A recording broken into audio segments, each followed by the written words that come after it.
What's up, everybody? My name is Galson Anthony, the best to ever do it. And this time I went international. I am in the country of Kenya, and it is beautiful here. I've been hosted by Sam K. I have to start off by showing him that appreciation. And secondly, getting to know Kenya a lot better. I've been here a couple of times, and the context of a country like Kenya is very different to South Africa and different parts of Africa. So we're going to have that discussion. On that note, in studio, I got somebody who's been a friend to me a very, very long time, but a very important figure in Kenya. This man is a motivational speaker. This man is a pastor. This man is a dad. I'm talking about none other than Robert Burale. How you doing, my brother? Good. Good to see you. You see, I'm mad that you came in this suit of yours. It's a mustard suit. It looks amazing. Thank you, man. And I got to come looking like this. Oh, you're good, bro. No. You look good. Thank you, sir. How you doing? Thank you, and welcome to Kenya. Thank you. Thank you. I love this place, man. This place is interesting. You know, the landscape, especially CBD, Johannesburg is known to be like the biggest city in Africa. Yeah. But I don't know. When I see Kenya, I see Nairobi, I'm like, CBD-wise, I think Kenya might be bigger. Maybe not, but we're busier. Busier? Yeah. Oh, nightlife here is wild. Okay, I don't know about that. No, I do. Yeah, I don't go of for course, it, of course, yeah. of course. I used to, though. Mm-hmm. You used to? Yeah, in my previous life. In your previous life, If you know what I'm talking about. I do, and I want to talk about that. Okay. But let's start off by, speaking about our relationship. We met probably 2010, 2011. Yes. And I was a radio presenter, radio producer at the time on online radio. And we met. It was, friendship from there. Yeah. You said, come to Kenya, come to Kenya. It took me more than a decade later to get here, and we've been friends ever since. Do you remember those moments? Of course I do remember. And let me just throw this out there. I think you're one of the best voiceover artists we have. Many people don't know that about you. You know what? I think more people need to hire me. I think so too. I came to South Africa. We were promoting a movie we had done. Mm-hmm. And you did the voiceover. I forgot about that. That's what brought me to South Africa. I'd forgotten about that. Yeah. I don't think I've heard it. Have I? I don't think you have. Because, when we launched the movie here, it was all over our screens. Yeah, with Rita Dominic from Nigeria. Right. And the director was Gilbert Lucalia was the director. Yeah. The executive producer was Karo Mukali. Thank you for reminding me. Yes. Now, straight after this, I need to get a copy of the movie. Yes. It was my voice. Yes. I'm famous now. And you did something for me for my conference. I don't know if you remember. I sent you the script. I don't. You did it for me free of charge. I did? And send it to me via email. Wait, remind me. One of my conferences. I have zero. Yeah. I have zero you recollection of that. You did an amazing thing for me. For my conference. Yeah, The Naked Truth.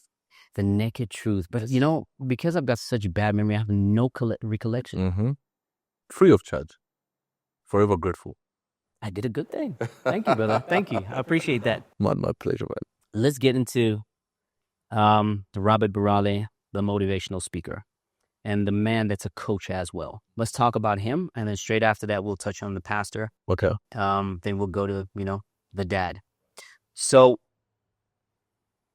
why become a coach? Why become a motivational speaker? What did you see and you were like, you know what, it's time for me to stand up, be this eloquent voice I am. You're a well-poised man. You're a person that's got that passion behind you speaking. What, given those talents that you have and also the way you've groomed yourself, what made you get in? Death? Yeah, what do I mean? At some point I looked at my life. I wasn't going anywhere. Mm-hmm. You understand? I felt I was taking one step forward and 10 steps back. All right?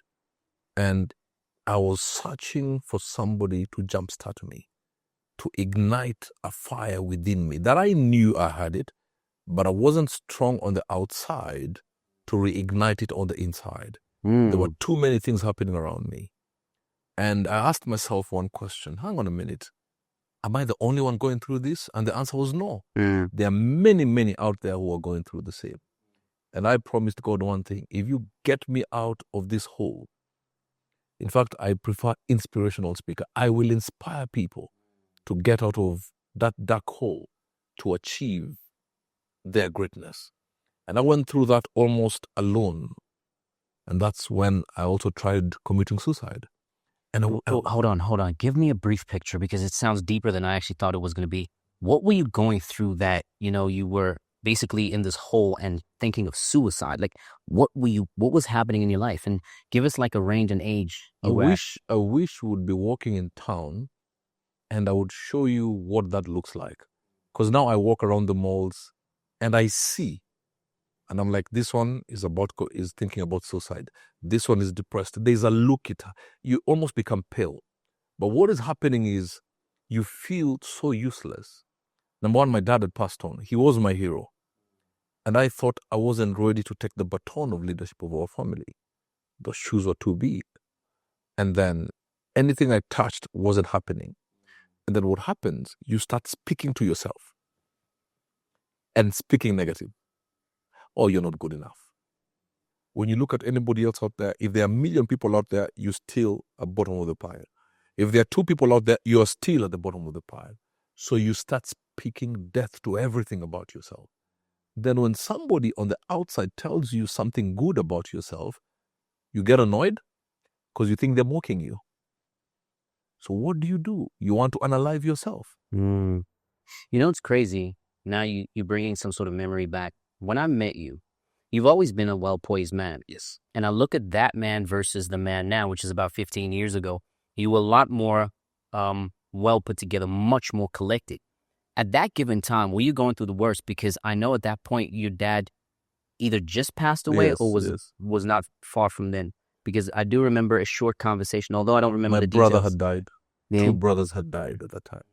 In fact, you got it so right because it is me doing that movie that started my healing.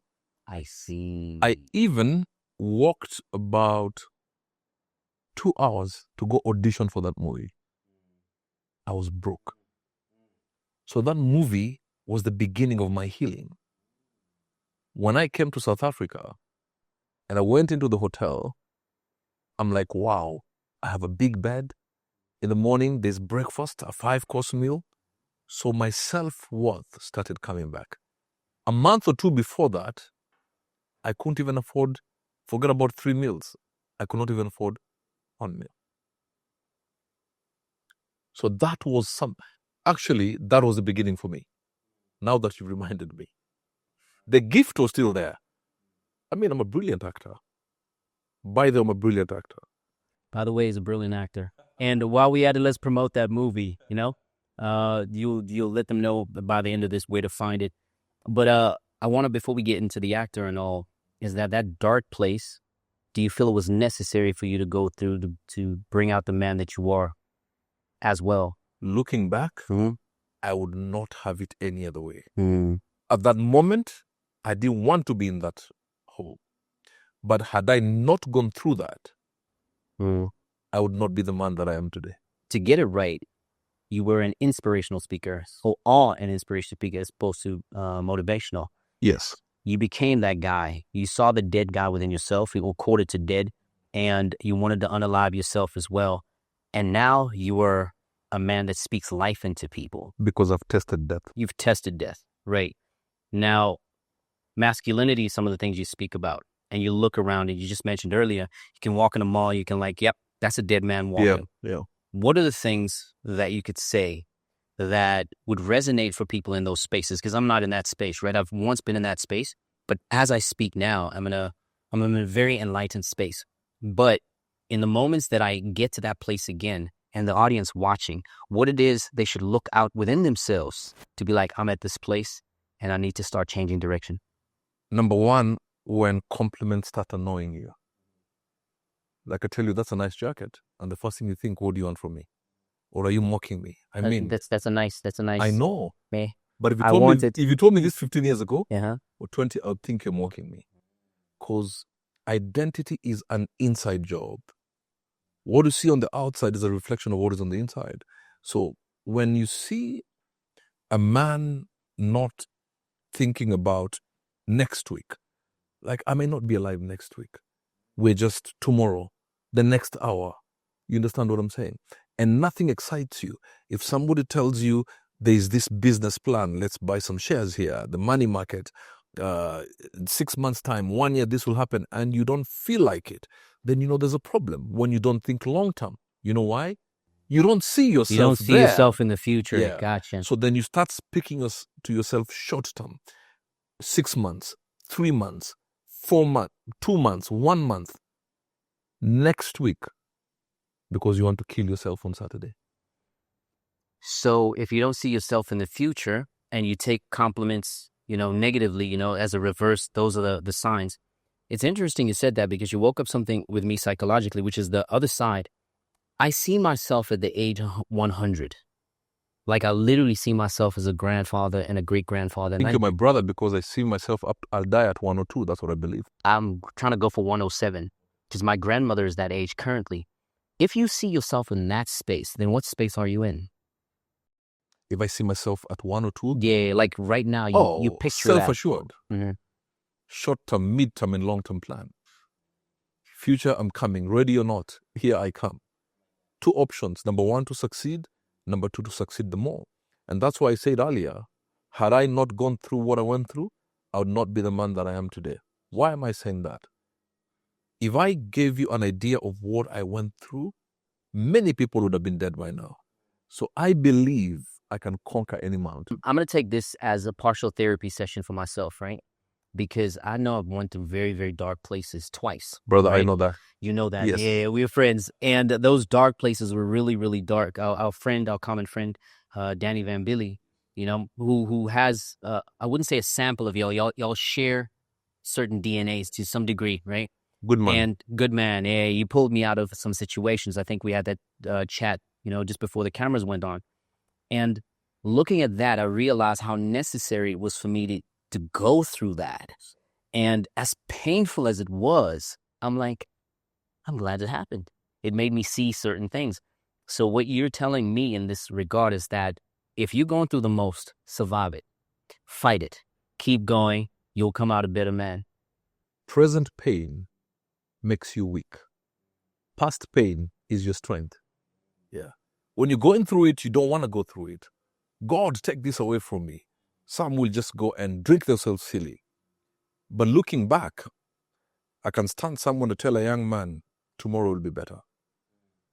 Why do you think tomorrow will be better? When I have a radio show every Sunday, and I tell them, listen, I've been through it. You're not going to die. Yeah. The key, hold on one more day. So today I tell you, hold on one more day. Tomorrow, it's the same mantra, hold on one more day. Because as you hold on, at some point you'll get to this door where you'll open and there'll be light shining through. You understand what I'm saying? And it's sad because, especially for the men, 77% of the suicides across the globe is by the men. As men. Yeah. Overwhelmingly so. Absolutely.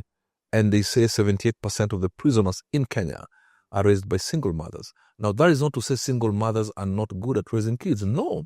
It's telling you some men have run away from their duty because they don't feel good enough. Others have unalived themselves. Others are just outright useless. Please, let's put a pen and highlight on that. Some men, not all, of course, have run away from homes because they didn't feel good about themselves. Yes, and if I don't feel good about myself, then I'm not a good father. I'm not a good uncle. I'm not a good husband. So I'm just going to run. And there are men who are still running. But when you ask them, where are you running to? They don't know. They just keep running. And they want to get to a place where there is nobody. Sadly, everywhere there's somebody. There's somebody. So they'll keep running. And when they realize, hang on a minute, I seem to get somebody everywhere, then the only place they can go is the coffin. And you get a man saying, I'm done. And you hear that voice tells you, do it now, and do it now.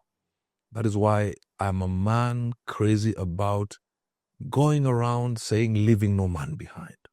Because I do understand what men are going through. And I've said this before, even on my social media. I get annoyed when I see men trying to put other men down. Because we know we are going through stuff. And sadly, there are men like that. Oh, no, there's actually maybe even majority of men are like that. Yes, right? sadly. But we're talking about masculinity here. So I want us to just talk about the men that bash other men and take them down at all means and every cost. They even do this for the sake of getting a woman. They would, try and take a man down. So let's cover that masculinity topic for a second. If you are trying to run, you say, hang on one more day. Stop running, hang on one more day, because you're going to find darkness on the other end, right? And if you find yourself in a place where you're bashing other men, what space are you in? Is that a space of strength or weakness? And the reason why I ask that, because you're using the strength that you have to destroy somebody else, and you try, hopefully, feel empowered. What space are you in then? What can you tell those men? Suddenly, that's not strength. That is the weakest man thinking of himself as strong. Anytime you find yourself trying to bring another person down, not just even a man, it means you don't feel good about yourself. So by bringing somebody else down, you want to feel good about yourself. You are projecting your own emptiness in trying to hit somebody else with your arrows. So any man who does that is a weak man. So you are at a space where you have no identity. You are at a place where you need healing, but you're running away from the doctor's appointment by trying to make sure somebody else goes to the doctor. Yet the doctor does not need that person. The doctor is desperate for you. Wow, that's poetry right there. Running away from the doctor's appointment to try to put somebody else in that appointment. And you should be on that. And instead of facing the music. Exactly. Wow. On that note, let's talk about the comment section, right? Because comment section is a place where it's like, oh, Robert Burale, he thinks, and they do that, toxic. Preaching to the choir. Some of us are used to that. Gotcha. I know that all the more, but you so much more. Yes. Is that part of that man that is not in the right space of mind? That's a very weak man. That's an extremely weak man. You understand what I'm saying? And I used to get annoyed many years ago, but I look at them now and I say, this one needs help. And I hope they get help as soon as practically possible. People who backbite people, you can only do it from the back, because whoever you're trying to bring down is ahead of you. Correct. Because the moment they see you in a mall, they don't do that. Or they see you in person, they don't do that. And some of them are cowards. I will tell you why. They will use pseudo accounts, or even if they use their real accounts, they are not with you face to face. Some of these people, when you meet them face to face, are cowards like nobody's business. I met one, and I'll not mention the name, loves bashing me. I met him at a mall somewhere. I know he saw me. The tough guy disappeared. He looked down and walked past. Yeah. So we pray for those people, and hopefully they can get to the doctor's appointment very quickly. Whoever you are, get to that doctor's appointment. Okay. I really want to highlight masculinity, right? We spoke about briefly that men that run away from the house. Now, what about those that have, and I guess it's more on the relationship a bit later, we could touch on it, but are we talking man as opposed to relationship? The ones that are being beaten and decide to run, what do they look for within themselves, not the next person? What do they look for to say that this is stage 1, I'm being beaten, because stage 2 or 3 is me starting to run? What should we look for at that given point? Look for a man who is isolated. You can be in a crowd, but you're lonely. Look for a man who is in a family, but wants to sit alone. That is the first stage. If you can stop that man and heal him from there, he will stop. He will not even start running. You understand? So we have men who have isolated themselves in a crowd, but also men who don't hear good things. I said something today earlier. Men can do 1,000 things right, but the world will only remember the one thing they did wrong. That is so true. You're painted by your mistakes. Yes. And I just want to emphasize that you saying, find yourself in a situation where you feel alone, even though you're with a wife or in a crowd. That is your symptom number 1, and the rest, can become history from there. Man, this will be my segue into you being the pastor, right? Because being a pastor is one of the hardest and sensitive thing, because you have to look at yourself at such more levels on every level. So if you did something as a pastor, not as a pastor, as a person, the pastor gets the blow. So run with me. Why did you decide to be a pastor? You said it correctly. It's the most difficult thing. Can I be honest, my brother? Yeah. I did not want to be a pastor. I was running away from that calling like nobody's business. But the calling of God, you can't run away. No, you can't. It captured me and I said, yes, Lord.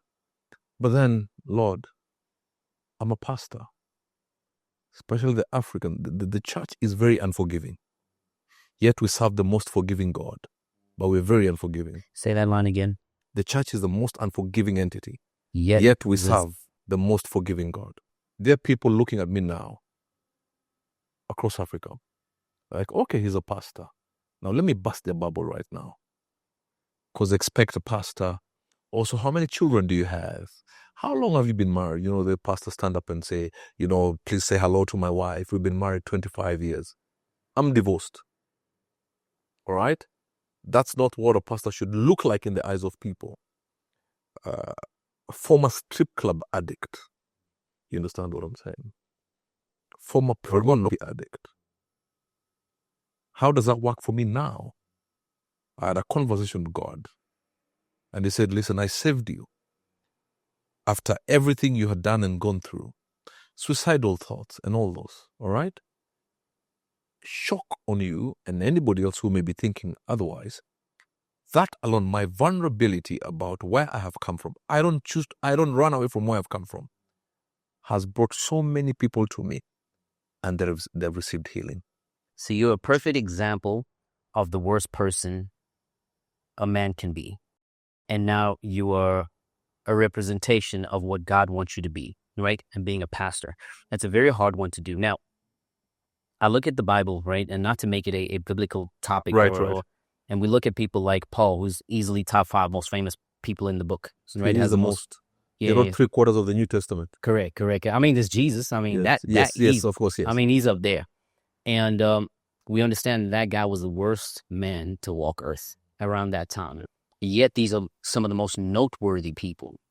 How do you see yourself in that light as well? Do you think that, and not to say that I'm calling you noteworthy, but say, how do you see it? But you were the worst guy ever. Bro, I was so much into pornography, he had a favorite actress. You know what? I even forget that the word pornography on YouTube gets silent. So I think let's use the word corn. Yes. Let's use the word corn. You had a favorite actress, right? And did you have like a picture of her on the wall? Like, just paint me that world of the most valuable guy. I was waiting for her new videos all the time. Really? I would even know when she's changed her hairstyle. Yeah. I don't know what to say. But God still saved me. God still says, yes, I'm going to use you. And that is why when I travel the world over to minister to people, I don't like perfect people. I've done meetings where sort have walked in, and now some of them are serving in worship teams. Come to me just as you are. I would be the last person to judge people. What God delivers you from, He gives you grace for. What God delivers you from, gives you grace from. So, to some degree, would you say that God is definitely looking for some of the worst people that have that heart in them? God justifies whoever He picks. And God has the conversations with the hearts of men. I get annoyed when I see church folk sneering at people because they've just come into church and they're dressed in a not so good trouser or skirt is too short, and yet they've just come into church. God is looking at those people. God is looking at the hearts of people. Are you willing to be used by me? If God can use me, brother Anthony, God can use anybody.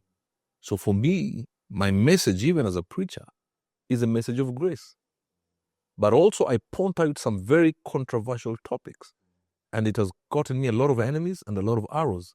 But because I know how God loves us, I would rather say what God wants me to say and not what the public wants to hear. Yeah. And I think that is a strength on your end, because what happens is that if I look at preachers versus you, right? So preachers, famous pastors, they love controversy. This is how they draw the church in. And my gripe with them is that you have to use a sense of a lie first to draw them in. Whereas in your side, I wouldn't use the word truthful, but it's more reality-based. It's more reality-based. Are you not scared that, given that you are a pastor and it's important for pastors to have a congregation, don't you fear losing your people without, making it a little bit more shiny for them? They're not my people. They're Jesus' people. Jesus lost 5,000 people for preaching a sermon in one night. My work is when I die, on that day, God will ask me, did you do what I told you to do? The audience of one. 10 will walk out because of my message. 11 will come in. Now, being a man that gets a lot of scrutiny, I mean, I know what scrutiny feels like. I know if scrutiny, especially public, they just keep beating and beating and beating. The fallible man that you remember yourself to be that shapes the guy now versus the comments that repeatedly come, especially maybe there's a viral moment and they keep beating and beating. When you home, how does it feel? Like, what defense mechanism, not necessarily the one that goes out to the public, but the one inside that kicks in? What triggers or that kick in at that given point? Because what people look for is to hit that spot. They try to hit it. I mean, if one guy's throwing that stone, you're like, I could defend it. But many times, it gets to a place where it hits that spot. What are those triggers? Like, this one hurt. 2, how do you reassure yourself as a man? Number 1, don't touch my daughter. Insult me if you want. Don't insult my daughter. I'll come at you without fear. But we're also human. Sometimes we want to point out a picture of I'm perfect. It hurts. But for me, what does God say about me? I just write to God. But also, what I went through 15, 20 years ago. And I'm like, if I went through that, I will go through this as well. Yeah. You understand? And there's a place in my bedroom I've written, you cannot kill a dead man. I'm already dead. So give me the psychology of that, because what I've gotten to understand throughout the conversation is that you are alive, and then you say you cannot kill a dead man. There seems to be a little bit of a contrast there. Please clear that up for me. I'm dead to self. God told me I'm ready to use you. I'll be ready to use you when you're a man of no reputation. When you get to a place, it doesn't matter what they say. That's easily the most powerful thing in terms of that, is that your reputation is the one that you and God have, not necessarily the public. And it's crazy because you're a pastor. A pastor should have a reputation. That's wild. I know. I don't know if the audience actually understood what you just said. I mean, it's about reputation as a man and as a pastor who stands in the podium. I'm not going to preach someone and introduce my wife. I'm not married. I'm divorced. You know what? Let's segue into that, right? But before we speak about your wife, let's talk about the triggers of your daughter. Now, you've got a girl. She's 14, 15, 16? My daughter? Yeah. She's not 20. Yes. She's in university. I saw her. I know, right? I saw the little girl. Exactly. Now, boom, she's 20. Yeah. Wow. Okay. Maybe I'm stuck on the 9 and then yes, I know. 9-year-old girl. I know. But she's 20. Yes. Damn, she'll go quickly. Yeah. Now, she's ready to date. She's got I'm guessing she gets spoken to by a couple of guys, been texting and whatnot. How do you feel about that? Because, the viciousness of men, the way men, or at least some men, or a lot of men actually, if we're being accurate about it, they sneak their way into a girl's mind to psychologically mess with her and make her fall, Is there any triggers that you have that you see that guys tend to do that to your daughter? As a parent, the only thing you can do is pray for them and just say you raised them well, you told them what you needed to tell them, and you hope they'll use that to their advantage, because they're crazy people out there. They are. But as a dad to a daughter, because I got sons, right? I'm like, son, in the world, you're going to get a beating. That's how the world works. You got to navigate that, right? But with a girl, it's a little bit different. I can't imagine it because I don't have a daughter, but I couldn't let my daughter go through the worst. I'd want to save her all the time. Do you have that as a father? Any parent has that instinct, but there comes a time you have to let them fly. Yeah. You can never be too careful. You will not always be there. As a father or as a mother, you will not always be there. So the earlier they learn to fly, the better. So you're not one of the dads that put out threats, says, touch my daughter and you're going to get a whipping. No. No. Not at all. Yeah. Now, let's take it 20 years back or 19 years back. I believe you were once married. Yes, sir. And your daughter is not the wife. Your daughter is not the daughter of your wife. Yes. Please break that down to me, the pre-life and your daughter and the current wife, or the previous current wife. By the time I was getting married, I already had a daughter. Gotcha.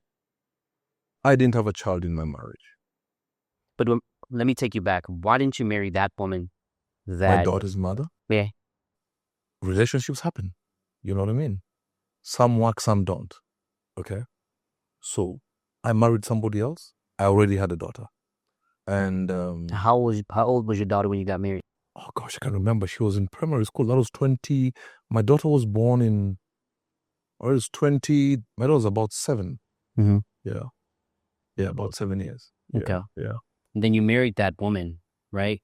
And now you're no longer with her. What went wrong? What was it like her being a mom to this girl, and now she's no more mom to this girl, and how's it affected your girl as well? Now, the one thing the public don't know, I got married, my daughter was staying with her mother. Yes. So she wasn't staying with us. You understand what I'm saying? So that was a bit easier. All right? And my marriage did not last long enough. It lasted 1 year. So 1 year. the natural question is, what did you do? Because you know how it's always the guy's It's always fault. the man who is Yeah, wrong. you don't even have to be wrong to be wrong. Just the fact that you're a man, Yeah, you're you're wrong. wrong, right? And I don't think people understand how heavy that sits with a man. So, but to ask it a little bit better as opposed to what did you do? What happened in the marriage that it disintegrated? And could have that affected your daughter's confidence in marriage? Number one, what happened is that I don't think we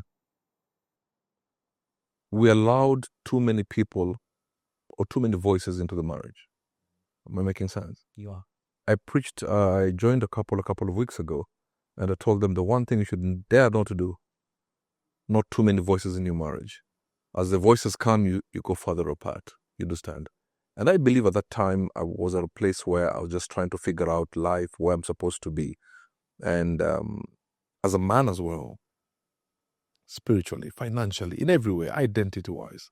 And maybe, because I don't want to speak about her, she's not here to defend herself or to speak for herself, but for me, maybe I married earlier than I should. I should have waited a little bit longer, found myself in the triangle. Okay, so the earlier is not a matter of age. No, before no. your It's emotional maturity. It's where I was in my life at that time. You get my point? Because remember, I'd just gone through this dark hole. So it's like trying to lead a choir, yet you've just come out from the lion's den. So you're still bleeding, you're still aching. So you make a move as you're leading the orchestra, but it's not because you wanted them to do that, but you just had a pain here. So you almost confuse everybody around you. You understand what I'm saying? So, and that's the reason maybe I've taken long to even remarry, because I took it as such a big failure on myself as a man and as a pastor. So I said to myself, I will take my time and get myself sorted in that triangle as a businessman, as a pastor, in as far as identity is concerned. Then let a lady come to a table that is already set. Gotcha. And I think it's a difficult one because look at the climate today, right? And I want to attach this to a different thing that you said earlier, is that you becoming a motivational person to yourself, you know, in the same breath, the world does not produce the kind of women, and this is not an attempt to insult women in any form. They don't even produce the same kind of men, for that matter. Don't produce the same kind of women as they used to. Yeah. What are the chances of you getting married, given the climate of today? Given the factor that you're such a public figure, sometimes women try to stay away from men that's got like a public face. Do you have that difficulty if you're talking to anybody right now? Do you seem to deal with that problem over and over? Gosh, like, for many years, you know, I went through a season where, like, public figure I don't want. Another one, public figure I want, but for the wrong reasons. Gotcha. You get my point? I'm Robert Burale. But the woman I'll marry must love me for Bob. That guy who has insecurities, fears, who just wants to chill at home and do nothing, who does not want to inspire people every time, who does not want to be on TV or radio every time. Just that guy. You understand? But then the guy that you want the woman to marry you, women don't want to be that guy. They feel like it's too much work and you should have worked on yourself, because there's also a saying out there, work on yourself. Please help me bridge the gap between being a human being, being fallible, and definitely having vulnerability versus understanding that as a woman, you should be able to, provide that because to a degree, from my understanding, is that God created you for that. Yeah, as a helper. As a helper. And you don't seem to get that from women. And women are saying it's too demanding of you. Like, how do you see that? How do you balance? And how do you talk to women? There's always a remnant out there who want to be that to a man. There may not be many, but there are some out there who just want to help build a man. And you build the man has a vision and builds the family, which includes the wife and the children. You understand? So what I would tell women is, be very careful to look for men who are complete. You must have something to work with. But don't look for empty men. Like, for example, myself. Because you'll weigh yourself down. That's a hell of a, sorry to cut you there, it's a hell of a thing. So don't look for a complete man because you won't be necessary in the guy's life. Absolutely. All right. And that puts you at a place where you're easily replaceable, right? And if you look for an empty man, you're going to be drained. You're in trouble. Right. It's like a full-time job. Right. Yes. Gotcha. You'll be enduring, not enjoying the relationship. So how does a woman look for that balance? I tell women to ask a man one question. What is your short-term, mid-term, and long-term plan? If the man cannot answer that question in less than 35 seconds, run away. Because you have something. You need, as a helper, you must be helping somebody, not sitting and watching TV all day. The man must be doing something for you to help that man do something. So even if the man is not necessarily succeeding at doing something, that's a good sign that he is doing something, is something you can work with. And that is why mid-term and long-term vision. Long-term vision. That's it. Now let's go into the reputation, non-reputational man. So you're speaking about masculinity, you speak about relationships and all, but you failed at relationships. Do you feel like people think you shouldn't be a voice, or do you feel like you even have the right to speak about it? Because as a failure at relationships, how can you speak about it? Yes, I feel I qualify. Others feel I don't qualify. I would not follow somebody who has never failed. Today, if I sat here, I can tell a group of men what not to do if you want your marriage to succeed, based on the mistakes and the failures on my side. You understand? I will not follow a man who has no scar. Scar is a sign that you've gone through battle. So you can tell me how to have battle. It's wild you say that, because the more I'm speaking to you, I see a resemblance of a figure. We spoke about Paul. So Paul never got married. He spoke about relationships through and through. He told men this is how you're supposed to see things, told women how to see things. You're affiliate relationships, and yet you seem to find yourself walking into that path. I'm not trying to paint a righteous person here. I'm not trying to find a place where I'm overly complimenting you. I'm actually trying to challenge you as much as possible.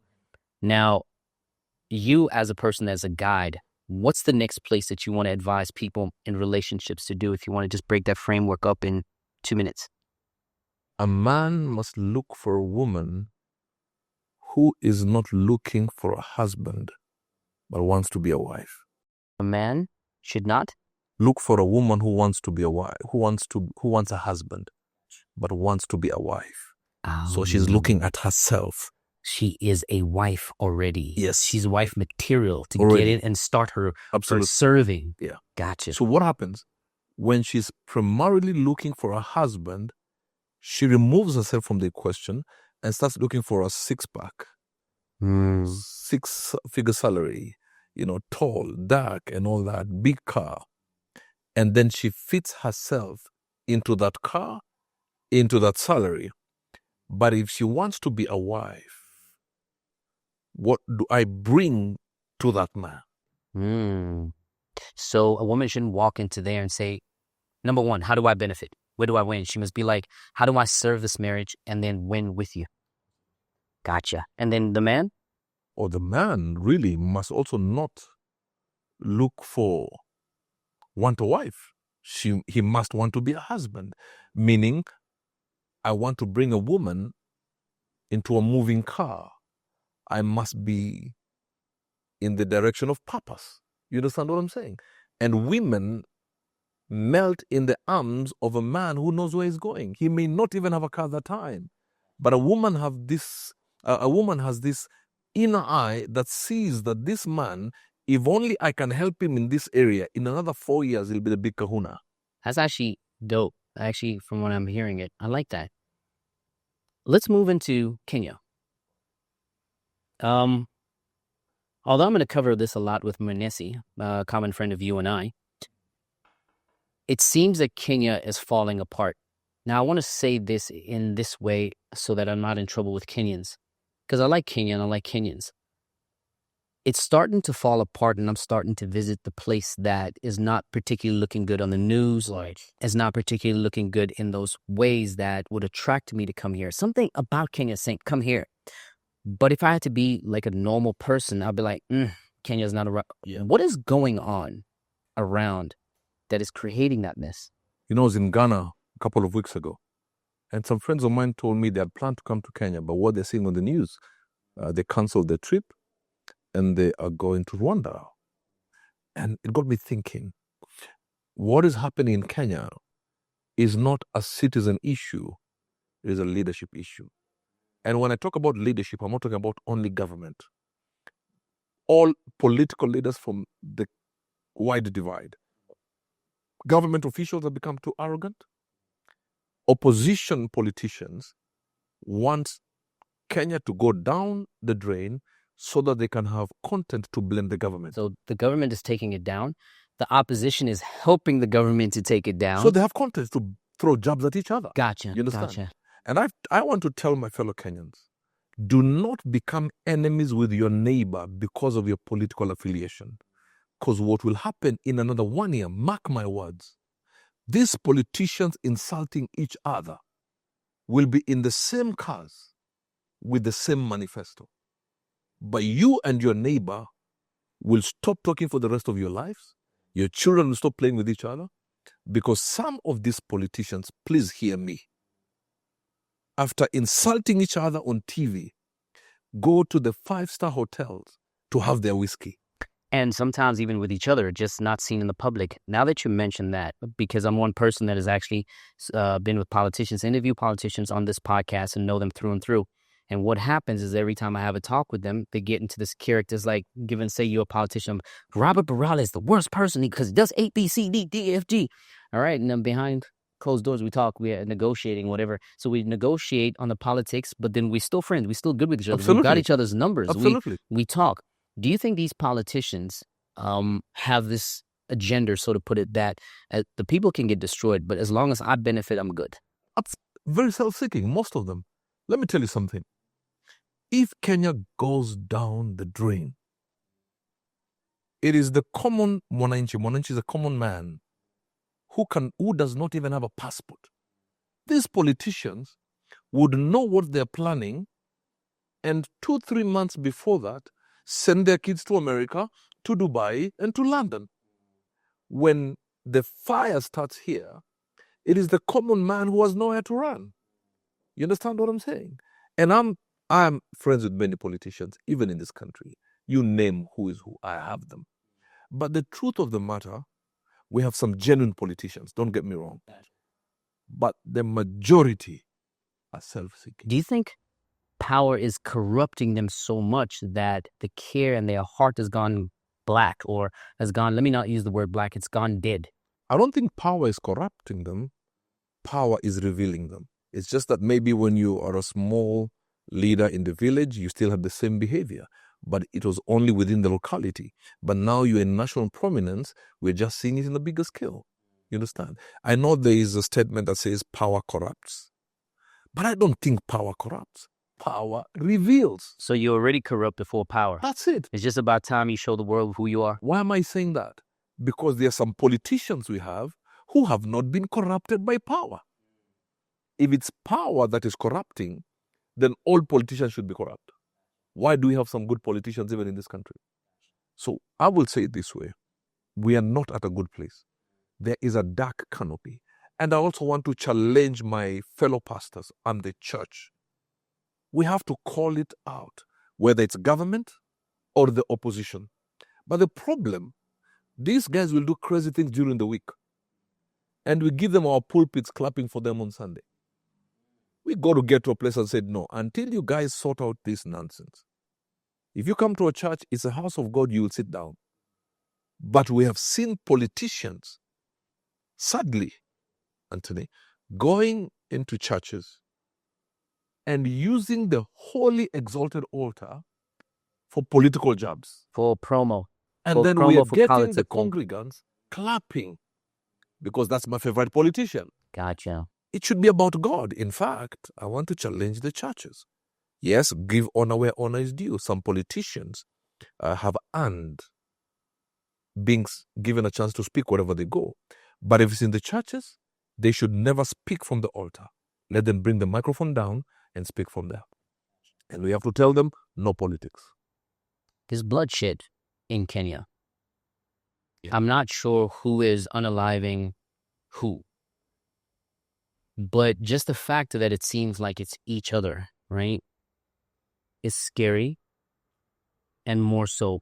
Now, these people that are pulling their swords, so to put it, just to not specify the weapon, what can you say? Because everybody's ready to spill blood to prove a point. What can you say to your people? Every time until we spill innocent blood, that blood does not go silent. It starts crying from the ground. Okay? Now, who is unaliving these people? I come from a very crazy school of thought. It's not only government. There are people in government that have done the same, and government must rein in on them. But I also know, because politicians are also self-seeking, some politicians who are also not in government can use people to unalive other people for their gains. The government will also unalive people for their gains. And then the public start fighting each other. I want to urge Kenyans, this is a time as the citizens to stand as one. And anytime a politician stands to use somebody's death to their advantage, we have to call them out, whether it's in government or the opposition, because we are playing politics with people's blood. You understand? Bring your children, put them at the forefront there. But they're not. They'll be watching from their expensive apartments out of the country. Let me just see if I can highlight that point. When there's riots or when there's unrest, why don't the politicians' children be the ones to I wouldn't say set example, but be the face, be like, look, this is not what we believe in. It's not just our fathers that are prominent and all. We also believe the same thing. And put yourself in the line of fire. Is that what you're...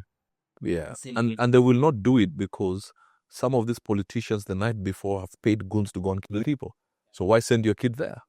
But I've heard there are some who have gone, and kudos to them. But the majority don't go. They'll be told by their parents, don't go, because there's something we have planned. They may not say it directly, but they know what they have planned. I mean, I saw a video of a man, and not a young man, just walking around doing his business, and they robbed him. You understand? I mean, that's scary. You understand? So, for me, and don't get me wrong, we have some very good politicians. I have some friends who are brilliant politicians and honest people. But for me, we have to start training, raising, inspiring the next level leadership. Now, I'm not talking about people who can win the next elections. No, because that comes from the same swamp. I'm talking about young men and young women who are 10 years of age today. We have to start training them now because the swamp is too dirty. And I want you to study the Kenyan political terrain. The last 50 years, we've had the same. If it's not this one, it's the father was there, the mother was there, it's all the same.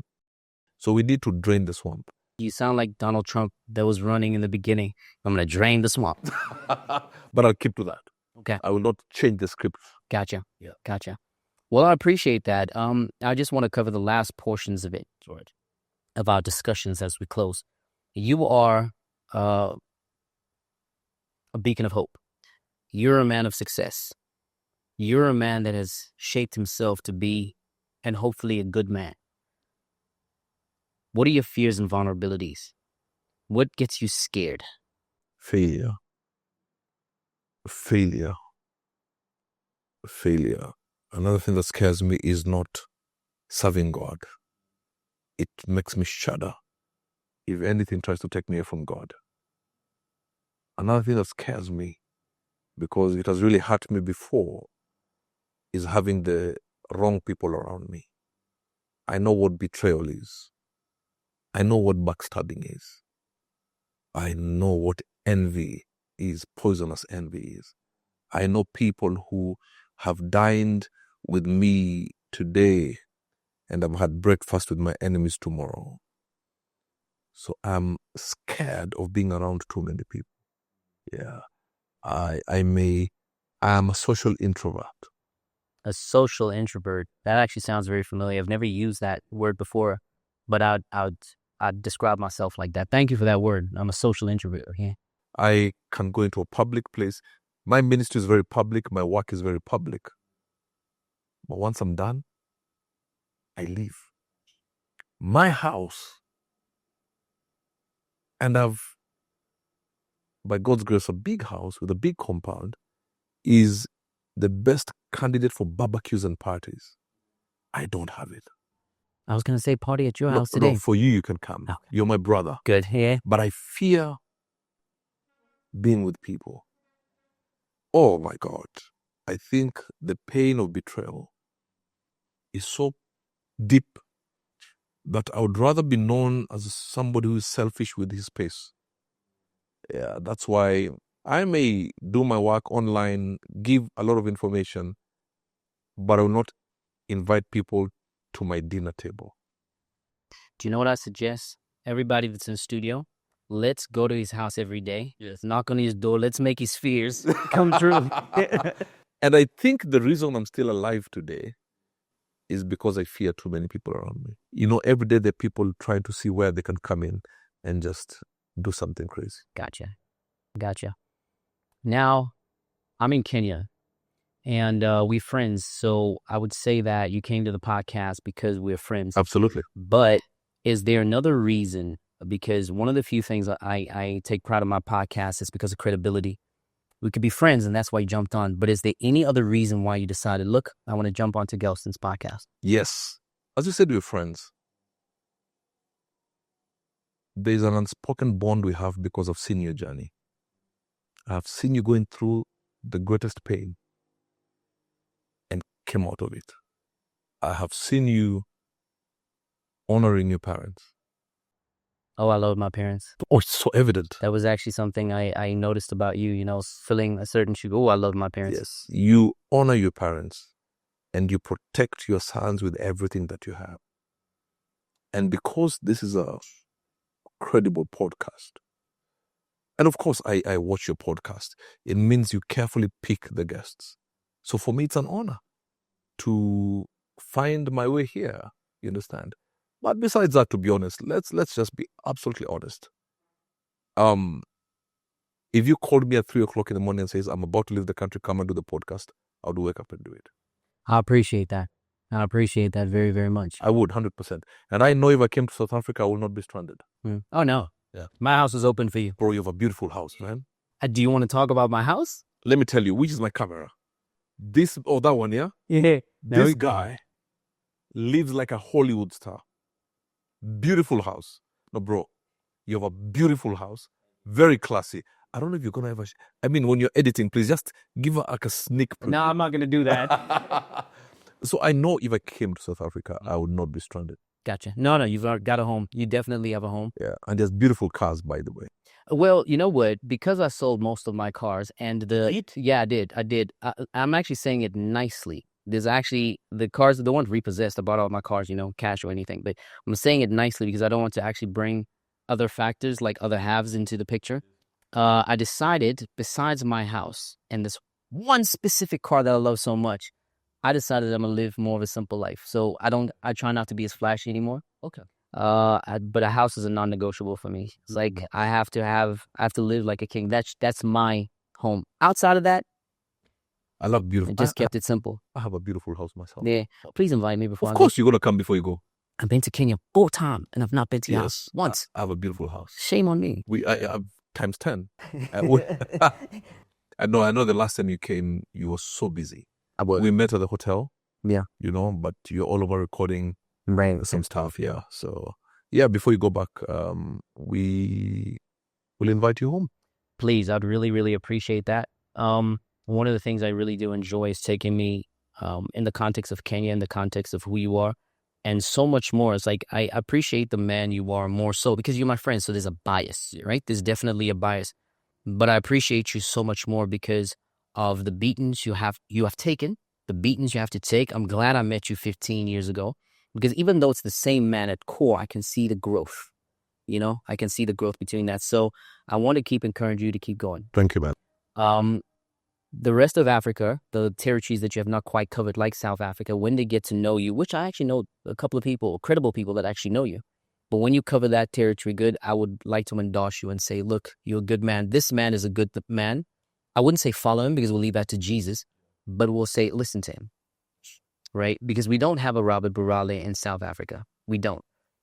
We've got pastors, but we don't have a Robert that cares for a man, not just from a pastor perspective, but as a man perspective. So you're very, very important. If we could clone you and take you to certain parts of the world, it will be great. It will really be great. So I want you to keep going. Don't you dare stop. Yeah. Thank you, man. Much appreciated. Keep doing what you're doing. Because one day, even as I finish, one day all the public will have is this video. Will be long dead. That's why such important conversations are good, because there's somebody now watching this now. I don't know how many years ago this will be, and imagine we are dead already. Yeah, they got to remember we're immortalized by this. Yeah. And the next time I have you on my podcast, I'm going to be a lot more heavy. I'm going to speak to you with serious scrutiny. I will try to find your flaws and try to knock those flaws. Please, I'm going to try to knock those flaws. Yeah. Because I think to a degree I was a bit lighter on you. But I was honest. I didn't buy any face right now. So thank you so much for coming. Thank you, my brother. Thank you. Much appreciated. So as we close, like, comment, subscribe. You know what to do. What do you think about Robert Burale from different countries? Please identify that I'm from this country and, I got to know him, or I'm getting to know him now. Comments, please, be nice. Don't be that weak person. Don't worry. There'll be one or two who will be. There will be. I got to always talk because, these keyboard warriors, it's so tough here, right? Yeah. And I also fire back, Maybe I'm a weak man myself. Trust me, I've seen that. I fire back. Yes, I've seen that. And I'm brilliant at it, You are.